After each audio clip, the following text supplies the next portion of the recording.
حي على الفلاح.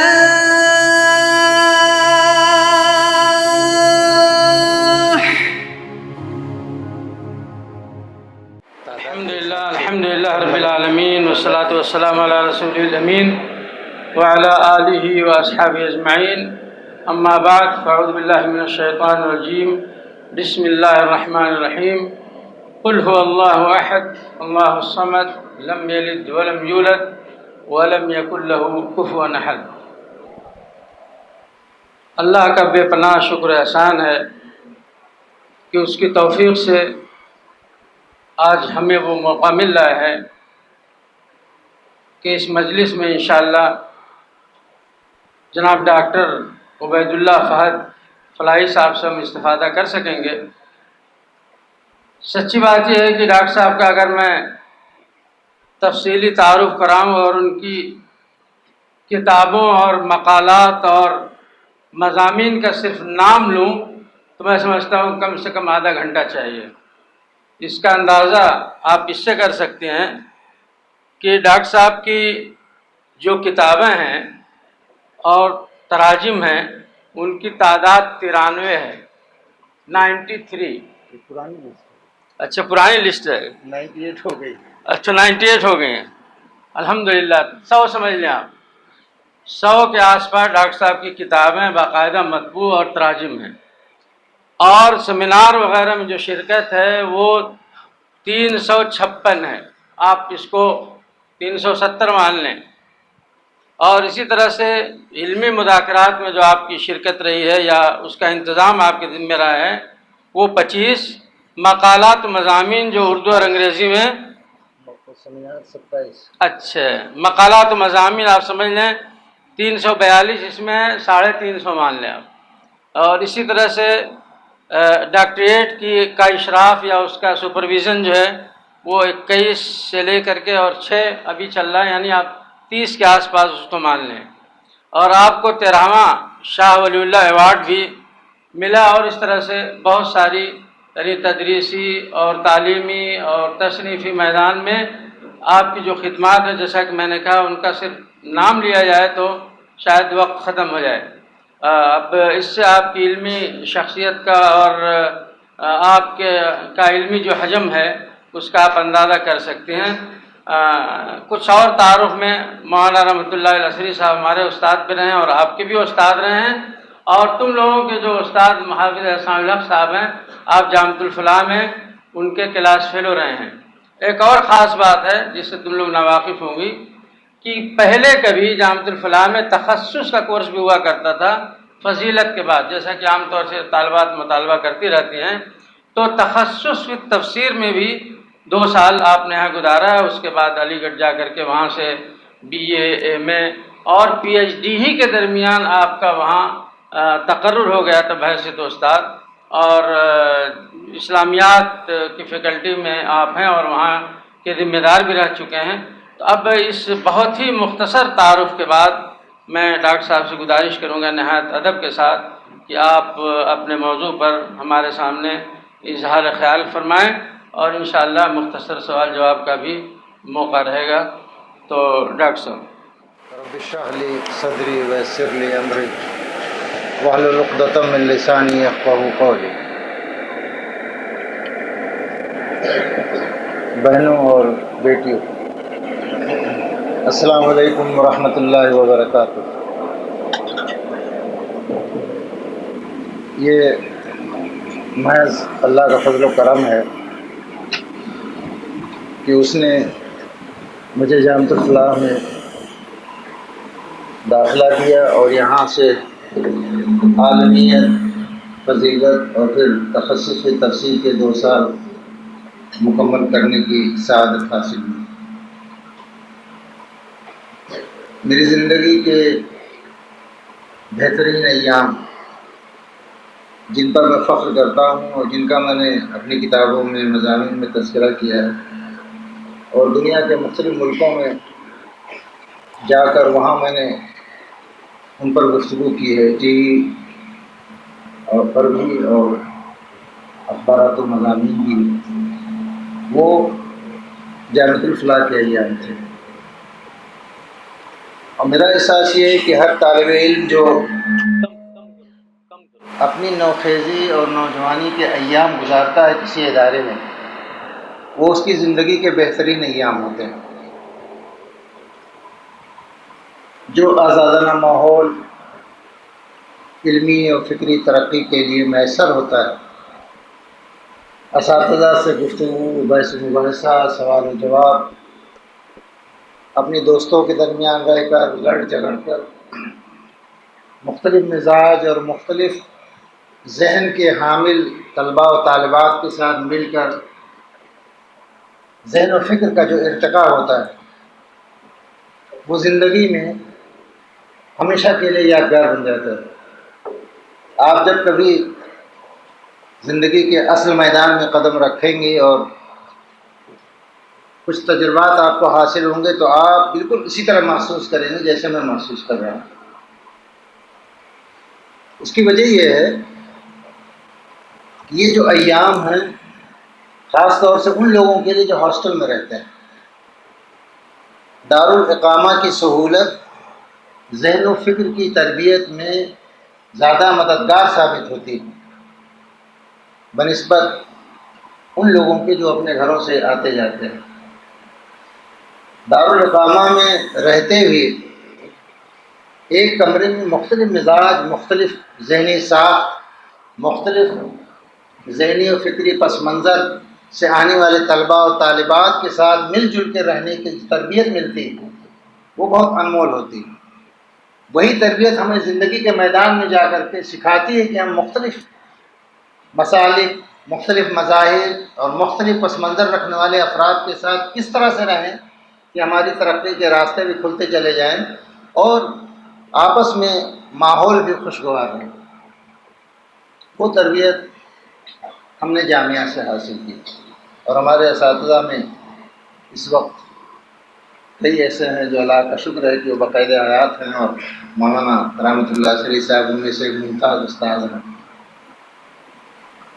ہم خود دارالاقامہ میں رہتے تھے، اس وقت وہ مثالی بورڈنگ کہلاتی تھی، اور مثالی بورڈنگ اس لیے کہلاتی تھی کہ واقعی وہ پورے دارالاقامہ میں اپنی تربیت کے اعتبار سے مثالی تھی۔ نظم و ضبط، کھیل کود کا انتظام، وقت پر کلاس میں حاضری، غیر درسی مطالعے کے لیے اوقات کو فارغ کرنا، اور عربی درجات میں صرف عربی لغت دیکھنا۔ اس زمانے میں المنجد فی اللغہ ایک نسخہ پورے ہاسٹل میں تھا، وہی باری باری سارے طلباء میں گشت کرتا تھا۔ اور مجھے یاد ہے کہ مولانا، ہم لوگ انتظار کرتے تھے کہ مولانا دارالاقامہ میں وہ نکلیں باتھ روم جانے کے لیے، تو ہم سوالات اپنے تیار رکھتے تھے۔ باہر گرمیوں میں کھلی چھت پہ ہم پڑھتے تھے چارپائیوں پہ بیٹھ کے، اور مولانا جب نکلتے تھے اپنے کمرے سے تو ایک ایک چارپائی پہ ایک ایک طالب سے گزرتے، معلوم ہو مغرب کے وقت نکلے اور عشاء کی اذان ہو جاتی تھی۔ ہم سب سوالات جمع کر کے رکھتے تھے، اور وہ المنجد کا ایک نسخہ وہ باری باری ہر کمرے گشت کرتا تھا۔ اس وقت جو حالات مسائل کی جو کمی تھی، لیکن ہمیں احساس ہوتا تھا کہ ہمیں تربیت کے، تعلیم کے وہ سارے مواقع میسر ہیں۔ اور الحمدللہ مجھے کبھی پورے جامعۃ الفلاح کے اس 9 سال کی اقامت میں کبھی یہ شکایت نہیں ہوئی کہ مطلب کھانا ہم کو اچھا نہیں ملا، مجھے کبھی نہیں شکایت ہوئی۔ میں اس دال روٹی اور اس چنے کو بالکل نعمت غیر مترقبہ سمجھتا تھا۔ پڑھنے لکھنے میں ایسا مصروف رہتا تھا، اور صبح کی ورزش، شام کی ورزش اتنی زیادہ ہو جاتی تھی کہ تھکے مادے ہم لوگ بالکل پریشان ہو جاتے تھے۔ جو ملے، چنا ملا اس کے ساتھ باسی روٹی ملتی تھی، اس کے ٹکڑے ہم کھاتے تھے، اور کبھی احساس نہیں ہوتا تھا کہ ہم باسی روٹی کھا رہے ہیں، اس لیے کہ اساتذہ کی شفقت، محبت اور تعلیم میں ہماری دلچسپی اور امتیاز۔ تو ایک بہت غریب خاندان سے میں آیا تھا، اتنی غربت کہ اگر میں آپ کو کبھی وہ واقعات سناؤں تو آپ کو یقین نہیں آئے، شاید ہی آپ میں سے کوئی ایسا ہو جو اس طرح کی غربت، اس ماحول سے نکل کے آیا ہو۔ لیکن ابا میرے جماعت اسلامی کے رکن تھے، انتہائی غریب ماحول سے نکل کے میں آیا تھا، لیکن میں زندگی میں کبھی مجھے احساس آج تک نہیں ہوا کہ میں غریب ماحول سے آیا ہوں۔ ماں باپ کی محبت، اساتذہ کی شفقت اور ترقی کے راستے جو کھلتے چلے گئے، کبھی پلٹ کے پیچھے دیکھنے کا مجھے موقع نہیں ملا۔ حضرت امام غزالی رحمۃ اللہ علیہ جو 12ویں صدی کے بہت بڑے مفکر، محقق، فلسفی، عالم دین، جن کی کتابیں، جن کے اثرات عالم اسلام پر، مسلمانوں پر بہت زیادہ پڑے، مجددین کی فہرست میں ایک نمایاں نام حضرت امام غزالی رحمۃ اللہ علیہ کا۔ ان کی زندگی شروع ہوئی تو فلسفے سے، اور بہترین فلسفی کے طور پر انہوں نے اپنی زندگی کا آغاز کیا، لیکن تھوڑے عرصے میں ان کو احساس ہوا کہ فلسفے کی گمراہیاں انسان کو روحانیت سے، مذہب سے دور لے جاتی ہیں، تو فلسفے سے پر تنقید کرنی شروع کر دی۔ وہاں سے نکل کے وہ تصوف اور روحانیت کی طرف آئے۔ ان کی مشہور کتاب ہے المنقذ من الضلال، گمراہی سے نجات پانے کا راستہ۔ اس میں انہوں نے دکھایا کہ یہ فلسفہ جو ہے یہ گمراہی، اور روحانیت اور تصوف یہاں آتی نجات اور کامیابی ملتی ہے۔ ایک اور کتاب ان کی بہت مشہور ہے جس پر یونانی فلسفہ اور یونانی فلسفہ سے متاثر ہونے والے مسلمان فلاسفہ پر سخت تنقید کی، وہ ہے تحافظ الفلاسفہ، فلسفیوں کی تنقید۔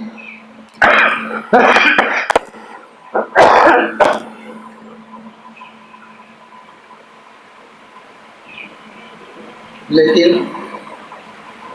ان کی سب سے مشہور کتاب احیاء علوم الدین، 2 جلدوں، دینی علوم کا احیاء۔ بڑے خوبصورت افکار ان کے ہیں، نظریات ہیں، اور خاص طور سے وہ چیپٹر جو آداب المتعلم، طالب علم کے آداب کیا ہیں، ان سے متعلق وہ پڑھنے کی چیز۔ وہ بتاتے ہیں کہ اگر علم دین کسی کو حاصل کرنا ہے تو اس کی پہلی شرط یہ ہے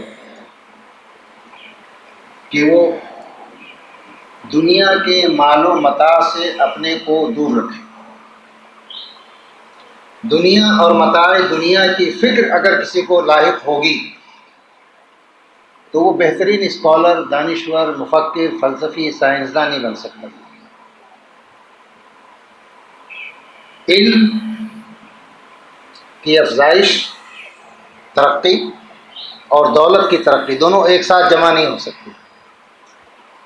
ہم یہ چاہیں کہ بہترین عالم اور فلسفی اور سائنسداں بن جائیں اور کھرب پتی، ارب پتی بھی بن جائیں، اس کے ساتھ ساتھ ممکن نہیں۔ ہاں، یہ تو ہو سکتا ہے کہ آپ کا دنیا کا علم آپ کو حاصل ہو جائے، ترقی کے راستے آپ کے کھل جائیں، رزق کے جو وسائل ہیں وہ آپ کو میسر آ جائیں، آپ کی زندگی عزت اور آبرو کے ساتھ بسر ہو جائے، کسی کے سامنے ہاتھ نہ پھیلانا پڑے۔ لیکن آپ چاہیں کہ ارب پتیوں کی فہرست میں آپ کا نام آ جائے، یہ ممکن نہیں۔ حضرت علی کرم اللہ وجہہ پہ بہت مشہور کتاب رضینہ قسمت الجبار فینا، رضینہ قسمت الجبار فینا لنا العلم وللجہال مال۔ خدائے جبار نے جو تقسیم کر دیا ہم خوش ہیں اس پر، اس نے ہمیں علم دیا ہے اور جاہلوں کو دولت دی۔ علی گڑھ کی زندگی میں بہت سے ایسے مراحل آئے جہاں نفسیاتی کشمکش، سیاسی رقابت، گروہ بندی کا میں شکار ہوا۔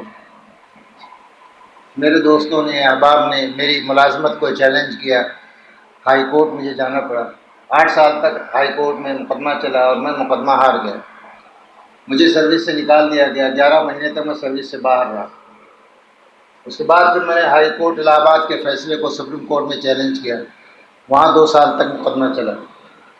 پھر وہاں سے سپریم کورٹ نے میری ملازمت کو بحال کی، پھر 2 سال اور مقدمہ چلا، اور آخر میں مقدمہ میں جیت کے واپس آیا اللہ کے فضل و کرم سے۔ اس پورے 10-12 سال کے عرصے میں ایسی زندگی میں ایسے لمحات آئے کہ جیسے لگتا تھا میں ٹوٹ گیا، فیملی ڈسٹرب ہو گئی، بچوں کی جو تعلیم ہو رہی تھی وہ متاثر ہوئی۔ لیکن اللہ کا شکر ہے، 1000 بار شکر ہے کہ اس نے توفیق دی. حضرت علی کا یہ شعر ہر مرحلے پر مجھے کام آیا. رضینا قسمت الجبار فینا لنا العلم وللجبار مانا. اللہ کا شکر ہے، اس کا 100,000 شکر ہے. جتنے بھی ہم سجدہ شکر ادا کریں اس کے سامنے کم ہے کہ اس نے ہمارا انتخاب کیا علم کے لیے. اس نے ہم کو علم دیا.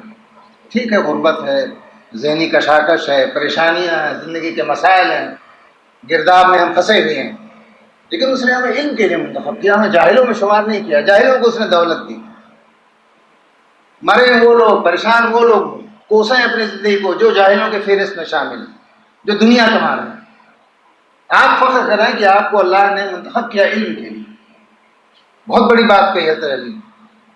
اس دنیا میں آپ دیکھیں اپنے دوستوں میں، احباب میں، رشتہ داروں میں، محلے میں، پڑوس میں کتنے لوگ ہیں جن کو لکھنے پڑھنے کے لیے اللہ نے منتخب کیا ہو.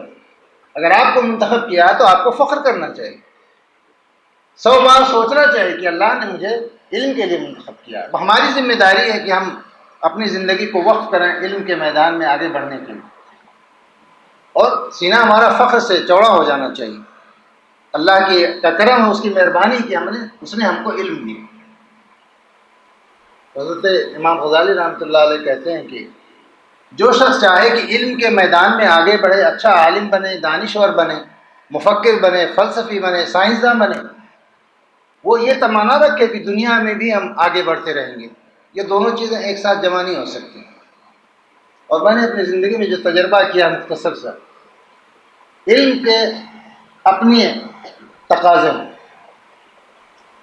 اگر آپ چاہتے ہیں کہ اپڈیٹ، تازہ، فریش معلومات آپ کو حاصل ہوں اپنے علم کے میدان میں، اور اگر آپ کو اپڈیٹ معلومات ہیں اپنے میدان میں، تبھی لوگ آپ کو بلاتے ہیں، تبھی لوگ آپ کی کتابیں پڑھتے ہیں، سنتے ہیں. اگر آپ کا بہت آؤٹ ڈیٹڈ پرانا معلومات آپ کے پاس ہیں، تازہ معلومات آپ کو نہیں حاصل ہیں، آپ کو پتہ نہیں کہ میرے اس میدان میں اس میں کتنی کتابیں چھپ گئی، کتنی ترقی ہو گئی، عالم اسلام میں، عالم مغرب میں کیا کیا لکھا جا رہا ہے، ہم اس سے بے خبر ہیں، کوئی آپ کو نہیں پوچھے گا. یہ دنیا آپ کا استقبال کرتی اسی صورت میں جب اسے یقین ہو کہ ہم اتنے پیسے خرچ کر کے جو بلا رہے ہیں تو ہمیں اس سے فائدہ ہو رہا ہے. تو علم کی طلب، علم کے میدان میں مسابقت، علم کے لیے سب کچھ چھوڑ دینے کا جذبہ، اور تازہ ترین معلومات حاصل کرنے کی خواہش، اس کی کوشش اور منصوبہ بندی. آپ اپنے میدان میں، فن میں ماہر بن کے دکھائیں. یہ روایتی علم کتابوں میں پڑھ لیا آپ نے، آپ عالم ہو گئے، یہ کافی نہیں.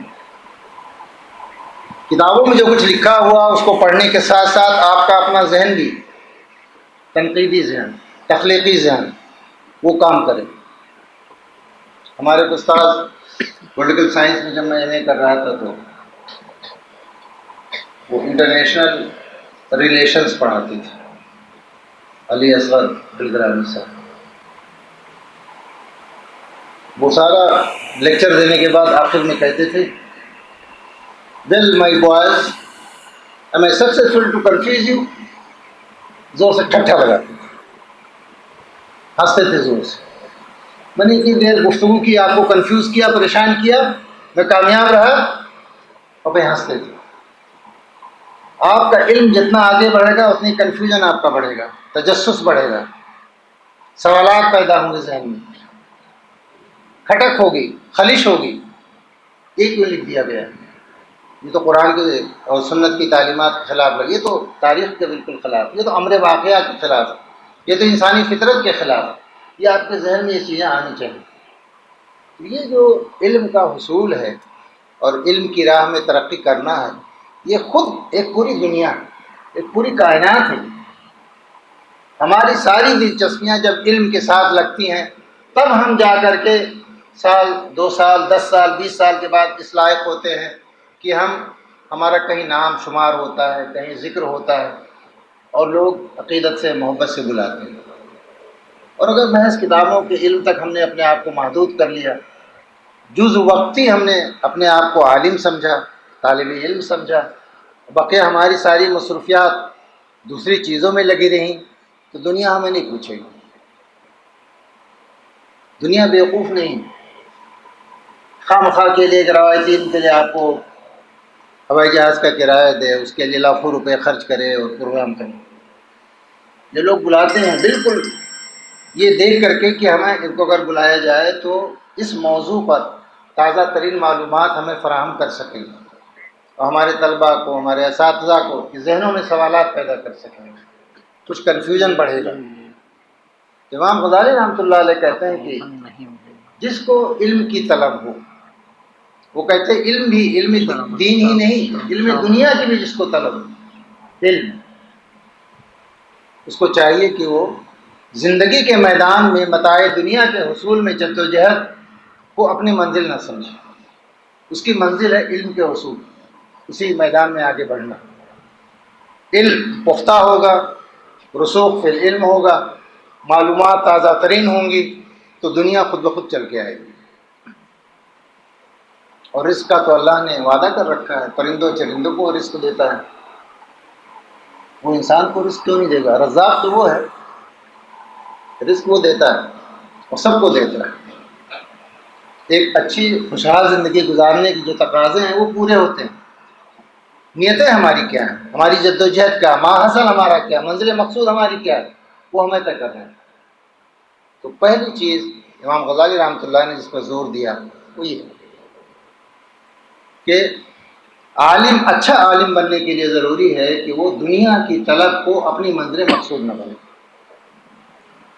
پھر دوسری شرط وہ قرار دیتے ہیں طالب علم کے لیے کہ اگر وہ علم دین حاصل کرنا چاہتا ہے تو وہ گناہوں سے اپنے آپ کو دور رکھے. موٹے موٹے گناہ،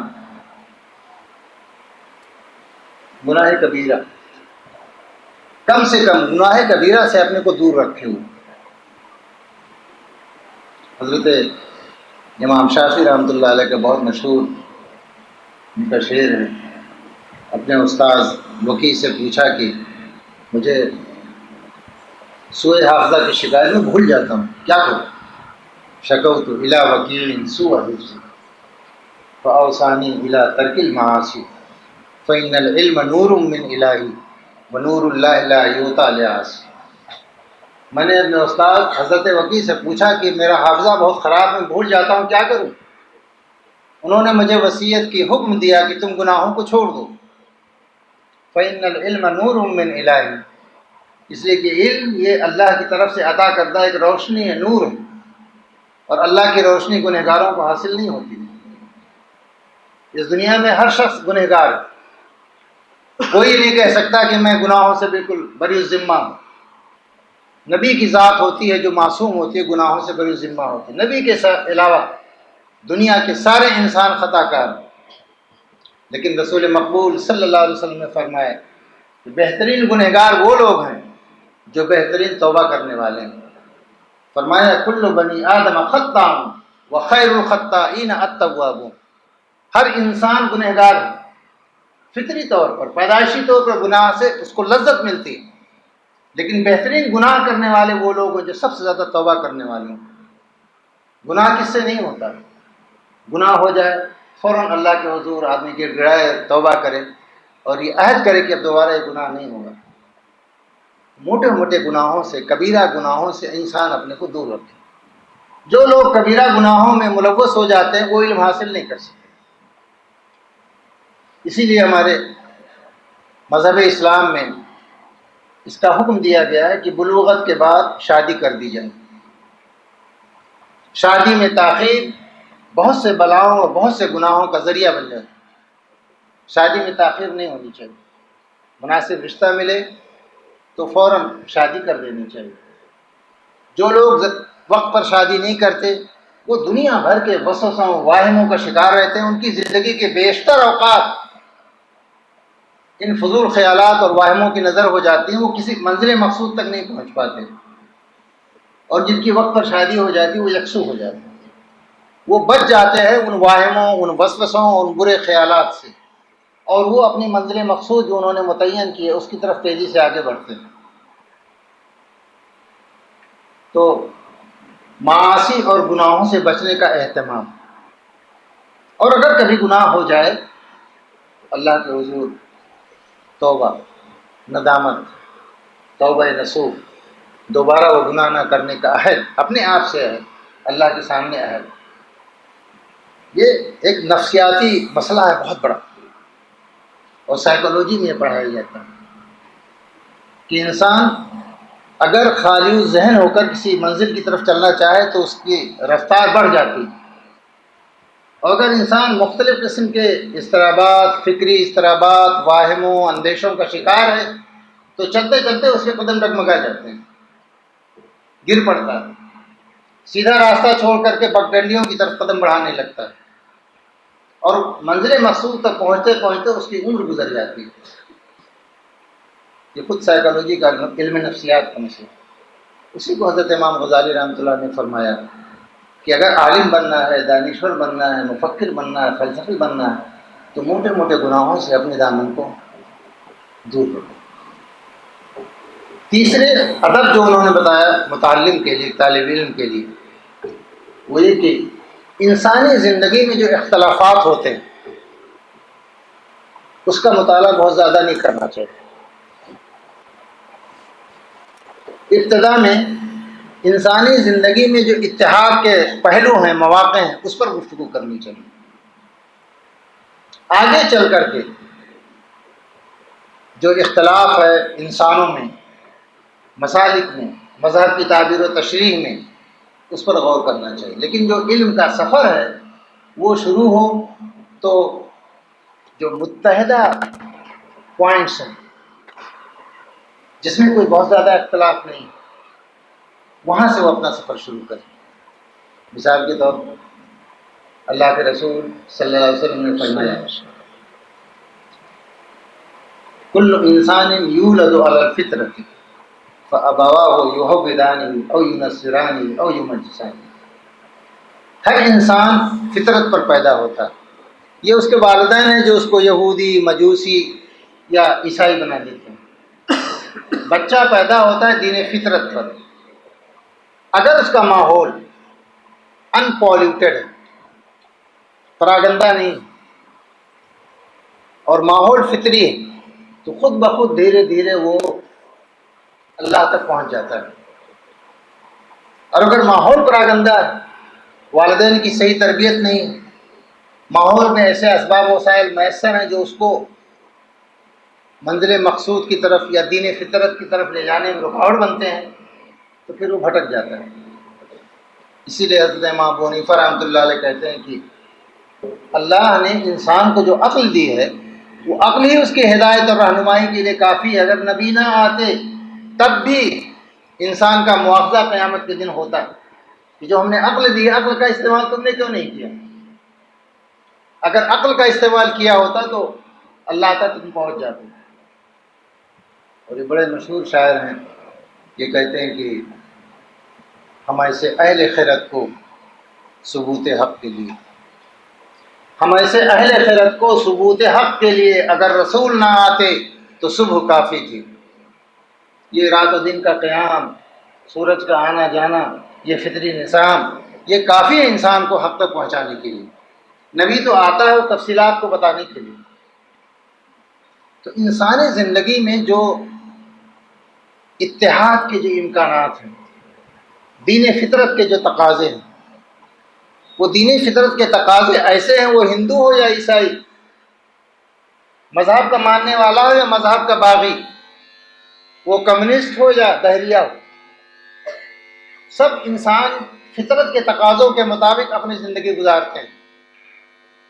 ہمیں پہلے دین فطرت کے جو تقاضے ہیں ان پر غور کرنا چاہیے. پھر آگے چل کر کے جب وہ علم ہم حاصل ہو جائے ہم کو، تو ہم جو اختلافات ہیں، مذہب کے اختلافات، مختلف مذاہب، پھر ایک مذہب میں مختلف تعبیرات، مختلف مسالک، فقہ کے مختلف اسکول آف تھاٹ، ان کا مطالعہ کریں. یعنی ہم اپنے علم کا سفر شروع کریں اتحاد سے. بہت خوبصورت نقطہ ہے جو امام غزالی رحمۃ اللہ علیہ نے بیان کیا. آگے چل کے وہ کہتے ہیں کہ علم کی کوئی تقسیم نہیں. یہ غلط ہے کہنا کہ علم دین ہے، علم دنیا. یہ علم دین اور علم دنیا، یہ تقسیم سراسر باطل اور غلط۔ سارے علوم وہ دین کے علوم ہیں، ان کی کتاب کا نام احیاء علوم الدین۔ وہ کہتے ہیں دین کے علوم ہیں سارے کے سارے، جن کی ضرورت انسانیت کو پڑ سکتی ہے۔ حضرت امام غزالی فرماتے ہیں کہ علم اصلاً دو طرح کا ہوتا ہے۔ ایک وہ علم جو انسانیت کے لیے نفع بخش ہو، اگر وہ انسانیت کے لیے نفع بخش ہے تو وہ دین کا علم ہے،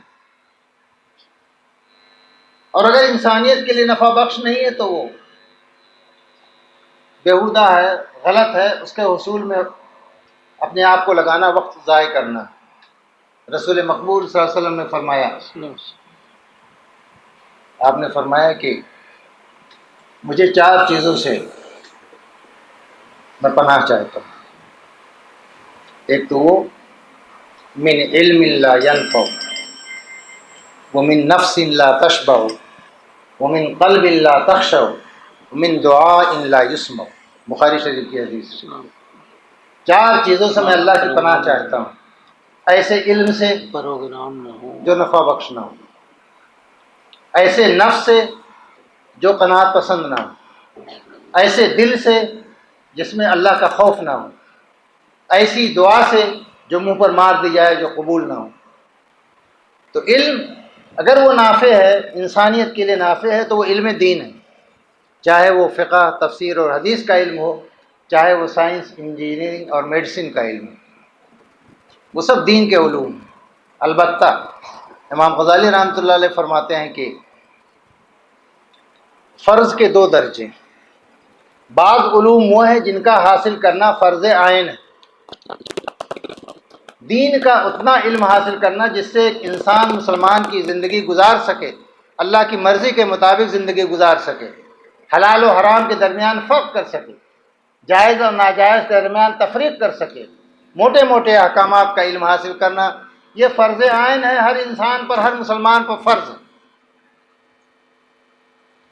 اور وہ علوم جن کا مسلمان معاشرے کو، جن کی ضرورت پڑ سکتی ہے کسی بھی مرحلے میں، کسی محلے میں، کسی آبادی میں، کسی ملک میں جہاں انسان رہتا ہے، وہ اس ملک کے لوگوں کی ضرورت بن سکتی ہے، ان علوم کا حاصل کرنا فرض کفایہ ہے۔ فرض کفایہ کسے کہتے ہیں؟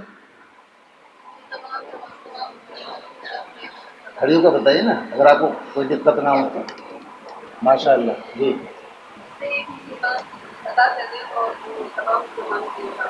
ماشاء اللہ، بہت عمدہ۔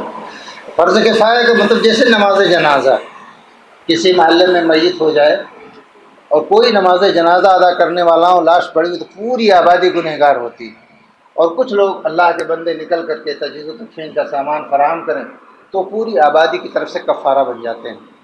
تو ایسے لوگ پورے معاشرے کے پر احسان کرتے ہیں، پورے معاشرے پر احسان کرتے ہیں، ان کے فرض کو ادا کرنے والے ہوتے ہیں۔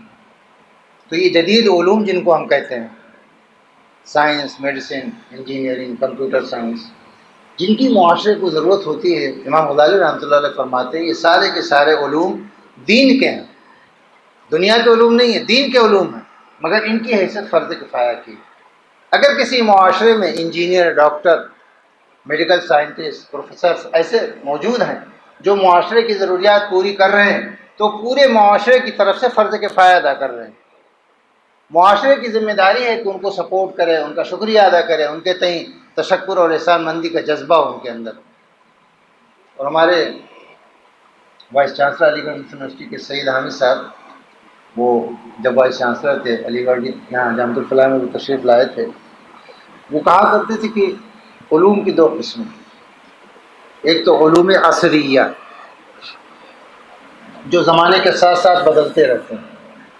کسی زمانے میں یونان کا فلسفہ بڑا ترقی یافتہ تھا، اس کی ضرورت تھی، آج وہ تبدیل ہو گیا، آج مغرب کا جو فلسفہ اس کو پڑھنے کی ضرورت ہے۔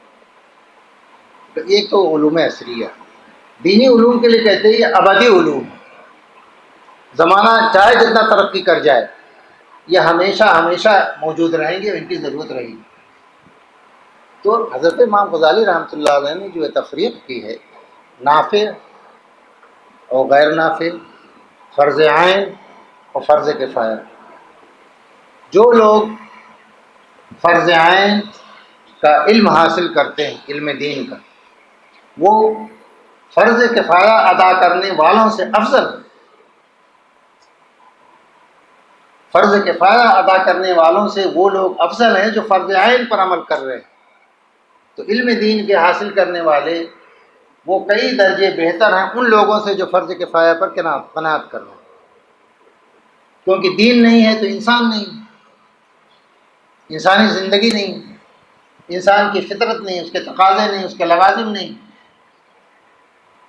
جو لوگ علم دین حاصل کر رہے ہیں انہیں اپنی اس حیثیت کا ہمیشہ احساس ہونا چاہیے کہ ہم یہ جو علم دین حاصل کر رہے ہیں، ہم فرض عین حاصل کر رہے ہیں، اور اپنے والدین، اپنے محلے، اپنی آبادی، یہاں سے جا کر کے علم حاصل کر کے ہم اس پورے معاشرے کو منور کرنا چاہتے ہیں، اس کی اصلاح کرنا چاہتے ہیں، اس علم کی روشنی کو وہاں تک ہم پھیلانا چاہتے ہیں۔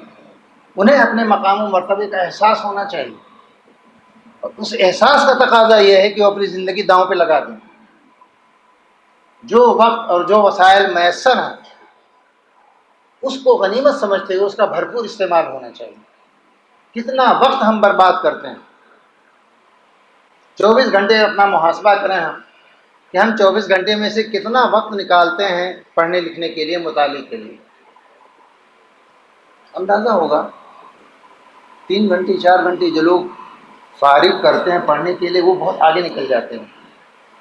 بڑی تعداد وہ ہوتی ہے جو 4 گھنٹے بھی نہیں نکال پاتی، اور درس کے اوقات سے فارغ ہو کر جب ہم ہاسٹلس میں جاتے ہیں، اپنے گھروں کو جاتے ہیں، وہاں ہم کتنا وقت نکال پاتے ہیں نوٹس جو ہم نے لیے ہیں ان کو مرتب کرنے کے لیے، اگلا دن کے مطالعے کے لیے کتنا وقت نکال پاتے ہیں۔ اللہ نے ہم کو جو اتنا بڑا موقع دیا ہے اس کا ہم کتنا استعمال کر پا رہے ہیں۔ اس کا بہت بڑا احسان ہے کہ اس نے ہم کو علم کے لیے منتخب کیا، لیکن اس احسان شناسی کا تقاضا یہ ہے کہ ہم اپنے آپ کو وقف کریں مزید علم حاصل کرنے کے لیے۔ میرے عزیزو، میں آپ سے یہ کہتا ہوں بڑی دردمندی کے ساتھ، آپ ہی میں سے کچھ لوگ ہوں گے آگے چل کر جن کا نام لیا جائے گا، جو کل ملک کے لیے، ملت کے لیے، اسلام کے لیے، مسلمانوں کے لیے، اس ادارے کے لیے قابل فخر بنیں گے۔ دیکھنا ہے وہ کون ہے، آپ میں سے وہ کون لوگ ہیں جو آگے بڑھ کے کل ان کا نام لیا جائے، ان کی وجہ سے شہرت ہو اداری، اور معاشرہ احسان مندی کے ساتھ ان کا نام لے، ان کا تذکرہ کرے۔ ابھی سے وہ فیصلہ کرنے کی ضرورت ہے۔ کل میں عربی اول کے طلباء کے ساتھ گفتگو کر رہا تھا، میں نے ان بچوں سے کہا کہ دیکھیے ابھی سے فیصلہ کیجیے آپ کو کیا بننا ہے۔ اب میں بار بار اپنی ذات کا حوالہ دوں تو شاید یہ تعلی، اور لیکن چونکہ جامعۃ الفلاح کے ماحول کا ذکر ہو رہا ہے اور جامعۃ الفلاح میں ہم لوگ بیٹھے ہوئے ہیں، اس لیے بطور احسان مندی کے یہ بات میں کہہ رہا ہوں، اور چونکہ ہمارے استاد گرامی موجود ہیں تو مجھے کوئی عار نہیں ہے بات کہنے میں۔ میں جامعۃ طلبہ کی لائبریری سے کوشش کرتا تھا جتنی کتابیں سب پڑھ رہا تھا۔ ایک زمانے میں مجھے یہ فکر دامن گیر ہوئی کہ ناول جتنے وہ پڑھ لوں، پریم چند کی ناولیں میں پڑھنا شروع کیا۔ میں مولانا نے مجھے ٹوکا، یا کیا بھی نکال کے لایا ہو؟ میں نے کہا مولانا تو پھر یہ لائبریری میں کتابیں کیوں موجود ہیں؟ مولانا کہنے لگے کہ لائبریری تو ہر طرح کے مضامین ہوتے ہیں، اس میں سلیکٹ کرو جو تمہارے موضوع کی چیزیں ہیں وہ پڑھو۔ اس زمانے میں فضیلت تک پہنچتے پہنچتے کمیونزم کو جاننے کی ایسی خواہش ہوئی کہ جو پروپیگنڈا لٹریچر ہے رشیا کا، روس کا، اردو میں چیزیں آتی تھی، سوویت جائزہ پروپیگنڈا لٹریچر، میں وہ شروع سے لے کے آخر تک چاٹ جاتا پڑھتا تھا میں، اور ہمارے ساتھی کہتے تھے کمیونسٹ ہو جائے۔ مجھے ایک فکر تھی کہ اسلام کی سیاسی فکر میں مجھے کام کرنا ہے، تو میں جو کچھ موقع ملا ہوا ہے، جو کچھ بھی وسائل میسر ہیں، ان سے بہتر اکتساب کر سکوں۔ اور اس زمانے میں جب میں عالم فضیلت میں تھا، میں نے اس نظریے فرائڈ پر 3-4 قسطیں مضمون لکھا، اسلام اور فرائڈ کا نظریہ، اور حیات نو میں چھپا ہوا۔ لوگ ہنستے تھے، سب یہاں ہمارے ساتھی ہنستے تھے، مذاق اڑاتے تھے۔ مولانا عبداللطیف اصلاحی رحمۃ اللہ علیہ کبھی کبھی کلاس میں ہنس کر کے میرے پیچھے کہہ دیا کرتے وہ فرائڈ والا کہاں ہے جب مضمون چھپا تھا. میرے ساتھی یہ سمیع اختر فلاحی ابھی علی گڑھ مسلم یونیورسٹی میں شعبہ عربی میں پروفیسر ہیں، میرے جونیئر تھے. انہوں نے میرے پر ایک مضمون جب لکھا تو لکھا کہ ہم لوگ تو جامعۃ الفلاح میں ان کو وہ ایک بہت بڑا مغربی مفکر ہے مونٹیسکو، ہم اس کو مونٹیسکو کہتے تھے. یہ ہر وقت جو ہے سیاسی فکر کے چکر میں پڑا رہتا ہے. جو بہت تقریریں میں یہاں کرتا تھا اس میں کچھ مغربی مفکرین کے حوالے ڈھونڈ ڈھانٹ کے لاتا تھا. تو مجھے فکر تھی کہ میں سیاسی فکر کو زیادہ سے زیادہ پڑھوں. جو وسائل میسر تھے، جو کتابیں ملی ہوئی تھیں، جو اساتذہ تھے یہاں، اسی میں رہ کر کے دھیرے دھیرے دلچسپی پیدا کی. اور اللہ نے وہ موقع دیا بعد میں چل کر کے 2019 میں شاہ ولی اللہ ایوارڈ مجھے ملا اسی موضوع پر، اسلام اور پولیٹیکل سائنس کے موضوع پہ کام کرنے. تو میں آپ سے یہ بات اس لیے کہہ رہا ہوں میرے عزیزوں، میری بیٹیوں، میری بہنوں، یہی موقع ہے. ابھی آپ فیصلہ کریں آپ کو آئندہ زندگی میں کیا کرنا ہے، کس میدان میں جانا ہے، اس کے حساب سے آپ تیاری ابھی سے شروع کریں. حضرت امام غزالی رحمۃ اللہ علیہ ایک آداب المتعلم میں ایک نقطہ یہ بیان کرتے ہیں کہ کوئی طالب علم جو مفید علوم ہیں ان سے اپنے کو گریز نہ رکھے، دور نہ رکھے. معاشرے کے جو مفید علوم ہیں ان سے اپنے کو دور نہ رکھے، لیکن ان میں سے کسی ایک کو منتخب کرے، اسی کو پڑھنا شروع کرے. سارے علوم ایک ساتھ پڑھنا نہ شروع کر دے، ورنہ وہ شتر بابہار کوئی اس کی منزل نہیں ہوگی. جو لوگ بغیر کسی انتخاب کے، بغیر کسی منصوبہ بندی کے پڑھنے کا شوق رکھتے ہیں، ہر کچھ پڑھتے ہیں، وہ معلومات تو ان کے ذہن میں ہو جاتی ہیں لیکن کوئی وہ اسپیشلائزیشن ان کو نہیں ملتا، تخصص نہیں ہو پاتا، اور کسی میدان کے، کسی فن کے ماہر نہیں بن پاتے. ہر مضمون پہ سوالات جوابات تیار ہوتے ہیں، وہ مقرر ہو جاتے ہیں، لیکن آگے چل کر کے کسی مضمون میں انہیں اختصاص پیدا ہو جائے، دنیا ان کا حوالہ دے، وہ فکر نہیں پیدا ہو پاتی. امام غزالی رحمۃ اللہ علیہ کہتے ہیں کہ جو جملہ علوم و فنون ہیں ان سے آدمی کو گریز نہیں ہونا چاہیے. طالب علم کو پڑھے لیکن کسی ایک فن کو منتخب کرے، پھر اس فن کی مناسبت سے اس کے ما لہ و ما علیہ، اس فن کی حمایت میں، مخالفت میں جو تحریریں آئیں، جو کتابیں آئیں، ان کو پڑھنا شروع کر. دھیرے دھیرے وہ محسوس کرے گا کہ اگلے 5 سالوں میں، 10 سالوں میں بہت کچھ معلومات ایک خاص رخ پر اس کو حاصل ہو گئی، اور آئندہ چل کے اس کو احساس ہونے لگے گا کہ شاید کچھ امتیاز پیدا ہو گیا ہے. ہر قسم کی تحریر پڑھنا یہ بھی ایک مصیبت ہے. اور ہمارے ایجوکیشنسٹ جو ہیں وہ بہت مشورہ دیتے ہیں منتخب کتابیں پڑھیے. ایک مضمون کی بھی ہر طرح کی کتابیں پڑھنا یہ انسان کو بیکار کر دیتا ہے. وقت محدود ہے، محدود وقت کا استعمال کیسے کریں؟ اس فن کی جو بہترین کتابیں ہیں، جو بہترین اسکالرس ہیں، صرف ان کو پڑھیے. یہ نہیں کہ لائبریری میں جو ہر کتاب موجود ہوگی نکالا اور پڑھنا شروع کیا ہم نے. اپنی دلچسپی جس مضمون میں ہے اس مضمون کے جو اچھے اسکالرس ہیں، اچھے ماہرین ہیں، اچھے مصنفین ہیں، اچھی کتابیں ہیں، ان کو سلیکٹ کیجیے، ان کو پڑھیے. تو آپ کا مطالعے کا معیار بھی بلند ہوگا، آپ کے ذہن و فکر میں وسعت بھی آئے گی، اور تازہ ترین معلومات بھی آپ کو حاصل ہوتی جائیں گی، اور دھیرے دھیرے منزل مقصود آپ کی متعین ہوتی چلی جائے گی. اس کا انتخاب آپ کو ابھی سے کرنا ہے. آپ کس فن میں آگے بڑھنا چاہ رہے ہیں؟ اس فن کی امہات کتب کیا ہیں؟ اساتذہ سے مشورہ لیجیے، پڑھیے. 2-4 کتابیں پڑھیں گی آپ کو خود اندازہ ہوگا کہ اس کے حوالے بہترین کتابیں کون سی ہیں. نوٹس بنائیے اس کے. اب تو یونیورسٹیوں میں انڈیکسنگ کارڈ چلتے ہیں، ہم لوگ یہاں پڑھتے تھے تو نوٹس بناتے تھے، اس کی کاپیوں پہ اپنے نوٹس بناتے تھے. اور ہمارے ایک ساتھی افکار احمد صاحب وہ مدینہ چلے گئے، وہ تو نوٹس کو متعدد بار نقل کرتے تھے، فیئر کرتے تھے، ایک سے ایک بہترین خوبصورت فیئر ان کے نوٹس.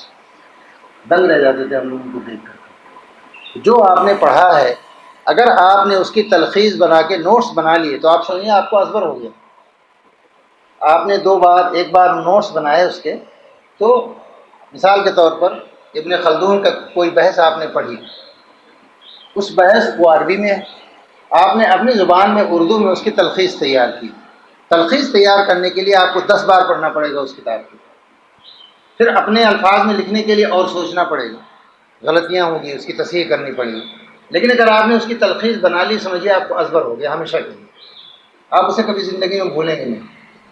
تو جو آپ کا مضمون ہے، پسندیدہ مضمون جس میں آپ آگے بڑھنا چاہتے ہیں، اس کے جو امہات کتب ہیں، بہترین کتابیں ہیں، بہترین مصنفین ہیں، ان کو پڑھیں، ان کی تلخیص بنائیں۔ ہے بہت مشکل کام ہے، بہت مشکل کام۔